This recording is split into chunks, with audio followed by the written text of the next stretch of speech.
A esta hora saludamos con Roberto Izurieta, analista internacional. Buenos días, Roberto. ¿Cómo estás? Bienvenido a nuestro programa. Muy buenos días, Janet. Un gusto estar nuevamente en tu programa.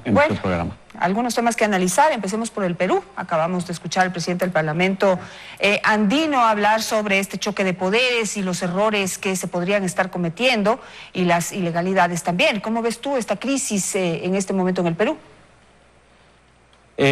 La entrevista me pareció excelente, felicitaciones, sin lugar a dudas de enorme conocimiento de toda la parte procesal y la disputa en términos legales que se está dando. Yo tengo una perspectiva distinta, sino en el análisis, y quisiera recordar cuando el Ecuador vivió una situación similar en los años de Rafael Correa, que comenzó una disputa y básicamente disolvió el Congreso, si mal no recuerdo, a través de una resolución del Tribunal Supremo Electoral, quien no quería convocar a elección. O sea, de una manera u otra, algunos presidentes caen en la tentación de que en realidad su ambición natural de concentrar el poder sería facilísimo disolver el Congreso, llamar nuevas elecciones, asambleas constituyentes. Esa fue la razón principal por la que se ha llegado en Venezuela donde se ha llegado. En este momento es algo similar. En el Perú, si tú haces una encuesta, el 80%, probablemente 70% dirán sí, que se disuelva el Congreso. Entonces, ahí es donde se avalentonan los líderes, hacen todas estas pequeñuelas, disuelven el Congreso para que existan elecciones y ser populares nuevamente. Captar el poder, concentrar el poder. Eso no es la democracia, eso es una trampa, porque el papel de un líder, y eso es lo que vamos a hablar ahora en la Convención Nacional del Internacional del Banano en el Hotel Hilton.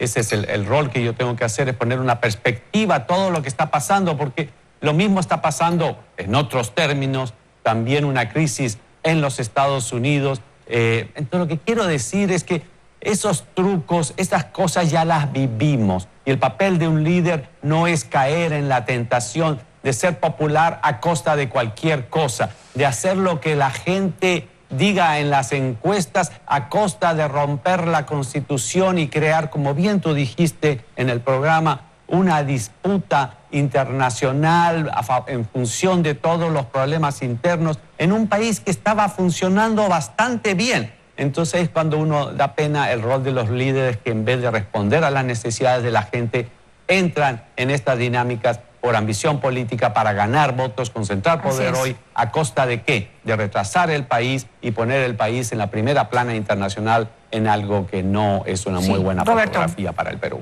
Pero parte de esa fotografía y parte de los argumentos que siempre se presentan para poder tomar estas decisiones, muchas veces inconstitucionales, es la lucha contra la corrupción.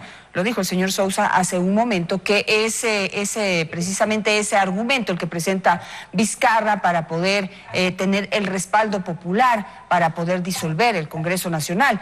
Tenemos ahora un posible respaldo también de las Fuerzas Armadas, y todo va en ese sentido, ¿no? Con ese argumento, que si bien constitucionalmente el Congreso puede tomar determinadas decisiones, como la elección de un nuevo Tribunal Constitucional, el problema es que sus decisiones y su elección puede ir de la mano de personas que pueden tapar o fomentar la corrupción en ese país. Entonces, ¿cómo hacemos ahí? Muy buena pregunta, Janet. Yo escribí en una página de CNN en español de cómo solucionar este problema. Yo soy de los que cree, estoy totalmente de acuerdo con lo que tú planteas. El objetivo final del Estado tiene que ser mejorar el nivel de vida de la situación y hacer que nuestras instituciones sean más profesionales y más transparentes. En otras palabras, menos corrupción. ¿Cómo lo vamos a lograr? Una posibilidad es que sigamos creyendo en estos cantos de sirena donde aparece un líder del momento y dice: muy bien, yo voy a disolver todo esto y conmigo vamos a combatir la corrupción. ¿Qué es lo que pasa? Generalmente todo lo contrario, porque la concentración del poder lo que produce es más corrupción. Lo que yo pienso es que nuestros países van a ir avanzando y deben ir avanzando en la dirección del combate a la corrupción poco a poco, cuando los líderes dan ejemplo en ese sentido, sus ministros dan ejemplo en ese sentido, y lo que tenemos que, si hay más o menos corrupción, eso de que vamos a acabar la corrupción de un momento a otro porque ustedes van a las urnas y votan por mí, esos son cuentos que terminan en más corrupción. Esa es mi opinión. Entonces sí, trabajemos porque exista menos corrupción. Pero lo que estamos haciendo, que es destruyendo las instituciones del Estado y pretender concentrar el poder de una mano a otra, en general lo que produce es más corrupción. Claro, pero no sé qué es lo que pasa y dentro de esa radiografía que tú has hecho de la situación política latinoamericana, no sé hasta qué punto se esté trabajando por limpiar la corrupción. Este es un problema, o sea, una decisión, las decisiones que toman por un lado y las decisiones que toman por otro, o sea, si dejamos que la Asamblea, haciendo un supuesto, si dejamos que el Congreso en el Perú tome las decisiones que tiene constitucionalmente que tomar, pegados supuestamente a la legalidad, pero pues, digamos, ayuda a que se fomente más la corrupción, de alguna manera, también del otro lado, pues se fomenta que este tipo de decisiones se sigan tomando. Es decir, en el fondo la corrupción no se resuelve y ahí está el fondo del problema en Latinoamérica. Yo soy de los que cree que América Latina no debe pasar a un sistema parlamentario como el europeo. El único país que tiene un sistema básicamente parlamentario es Paraguay, donde el Congreso tiene atribuciones que lo convierte en términos prácticos en el poder tan grande del Parlamento que termina siendo una suerte de gobierno parlamentario. Yo no creo en los gobiernos parlamentarios en América Latina exactamente por el problema que tú mencionas y que estamos viendo en el Perú. ¿Cuál es la solución? El balance de los poderes. Porque si es que tenemos desconfianza de los dos lados, del Ejecutivo y del Legislativo, en temas como los que tú dices, para evitar la corrupción, la mejor manera de evitar la corrupción, no le des el poder a uno de ellos, porque lo más probable es que va a haber más corrupción.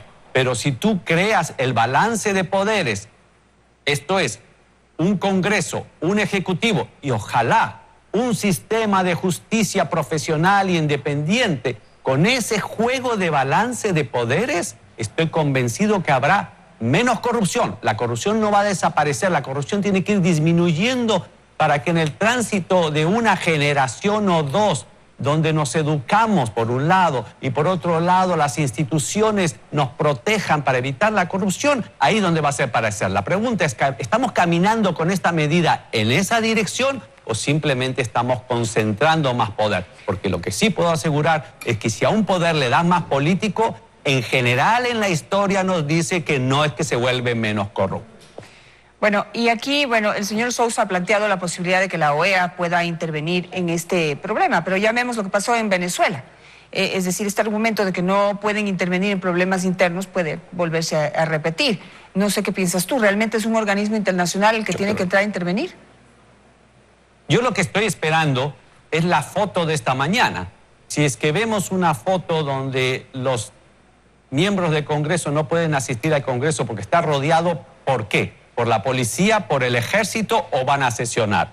Si van a sesionar, la disputa continuará. Entonces depende de la foto que aparezca esta mañana. Pero espero, como bien decía el señor Sousa, esta crisis la resuelvan ellos internamente, que los medios de comunicación, por las razones que él bien explicó ahora, tomen una posición responsable en función del país para que haya una salida política a este problema y simplemente vayamos a elecciones ordenadas conforme a la ley y ahí sí que se disputen el poder y mientras más se dividan los políticos para ese poder, yo creo que puede ser mejor para las instituciones y sobre todo para lo que corresponde a limitar los poderes o la situación de corrupción. Perfecto, me voy a quedar con eso. Se nos queda Venezuela en el cajón, pero creo que en este momento Perú es el que encabeza en este momento la crisis política en Latinoamérica. Veamos qué es lo que sucede, hay que ver qué es lo que sucede hoy, qué es lo que hacen las Fuerzas Armadas. Hay un aparente respaldo al presidente Vizcarra.